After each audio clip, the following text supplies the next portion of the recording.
A free family festival will take place tomorrow in the Seaport District at the Lawn on D near the Convention Center. To tell us about Kids Really Rock are two of the participants, a singer, songwriter, and children's performer, Vanessa Trien, and the owner of Kidcasso Art Studio, Laura Marie Small. Thank you both very much for being with us. Thank you.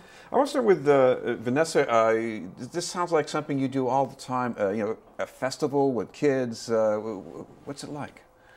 I love performing with my band, the Jumping Monkeys, and this festival started by Karen Kay of Karen Kay and the Jitterbugs began last year. There was something similar to it the year before, but last year was the first year in the Lawn on D location in South Boston, and we performed there last year. And while you say I might do it all the time, there's something very special about this one, and I think it's all the ingredients of this beautiful new location in a neighborhood that's very fresh and active, and the people who come can interact in the space so well. It has a very nice layout with two bands, and it's continuous entertainment all day long. And the way it was designed by the organizers is it's very hands-on, so the performances by us band members is just one element of the whole day, because the kids and the families can make books with different organizations or play drums on their own in the musical playground. So what I like about it as both a performer and an educator is that it's very interactive and very hands-on, and not all festivals are like that. When we talk about the art element that you're going to be doing. This is our third year being involved, just like Vanessa.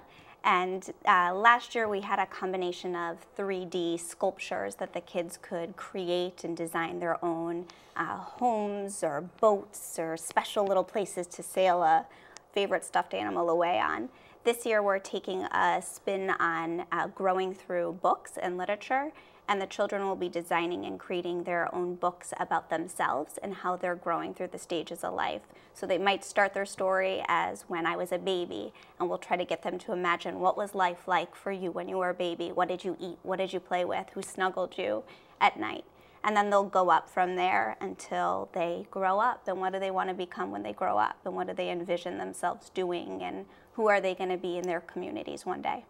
Vanessa, talk about what it's like when you're working with kids, because a lot of us might be thinking that it's hard to have a kid sit still and focus on something, but when you got music and they can get hands-on contact, what's that like? Well, having first been a folk singer-songwriter for adult audiences for many years, and then about 10 years ago switching over to family audiences, there's something very special about what you're talking about having seeing and presenting a performance that really isn't asking the audience to just sit and pay attention. Certainly you hope they're paying attention, but I'm very much asking them to stand up, move their bodies, participate in a way that feels comfortable to them. So if it's a new walker, a one-year-old walker who just wants to meander through the aisles and perhaps sway to the music, then that's their way of experiencing it.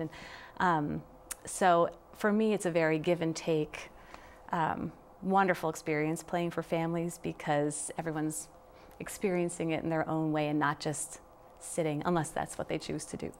Laura, talk about what you do as far as parents who haven't really exposed their kids to art. I mean, you work with some really young kids. I mean, Yeah. There must be some people coming in, they're starting from square one. Exactly. It's just like anything, taking your first steps, engaging your child in something musical or creative, giving them a place to explore, to try something new, pick a texture that they maybe haven't felt before, see something with their eyes, touch, feel, all about the senses, especially at the young age, and help educating our parents too. How can they incorporate some of the things that we do at the studio and some of the things we do at community events that they can use in their own homes and take little tips away? Because the learning process, as parents know, starts immediately at day one, and it keeps on going the rest of our lives.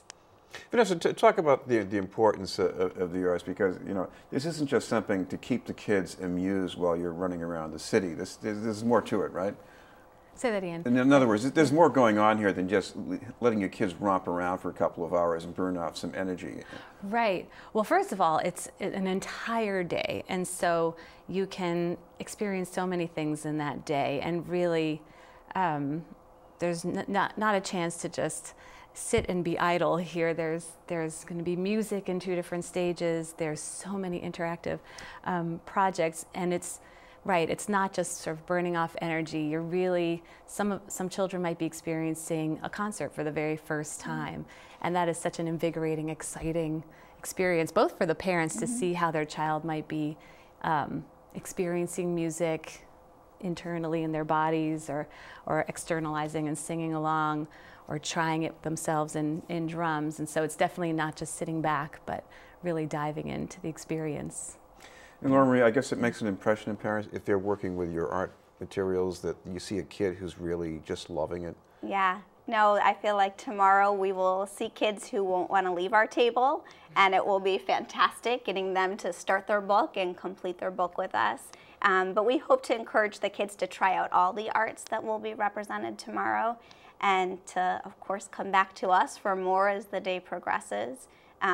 But just like Vanessa was saying, a full activities will be given tomorrow for all the kids of all ages. Vanessa, one other purpose here is to help some families in needs, and you're asking parents to come by to bring some things as well? Right, so it's been organized in conjunction with Room to Grow, which is a wonderful nonprofit organization with a basis in Boston. And they work with families, low-income families with children. It really begins 3 months or so before a child is born up until age 3, where counselors and all their staff at Room to Grow assist new parents in taking, understanding the developmental steps along the way in those first 3 critical years of life, and also getting the material needs to for their children, whether it's a crib or clothing or books that they might not have access to. So for this festival, we're asking people who are coming to potentially bring board books or bibs that can be used for those clients. Right. Yeah. And Laura Marie, finally, this is going to be at the Lawn on Dee near the Convention Center. What's the time, and where can people get some more information? It starts at 11 a.m. and it goes till 6 o'clock, so we will be rocking all day long for sure. I believe this year they have a bunch of different food trucks which will be there too, so lots of food for families to keep them going. And they do have easy, comfortable seating areas for families to sit out, bring a picnic blanket with them, relax on chairs. They can go to the Room to Grow website, as well as Karen K and the Jitterbugs website. All right. Thank you both very much, Laura Marie Small and Vanessa Trien. Thank you. We'll have more news in just a moment with Chris Harding.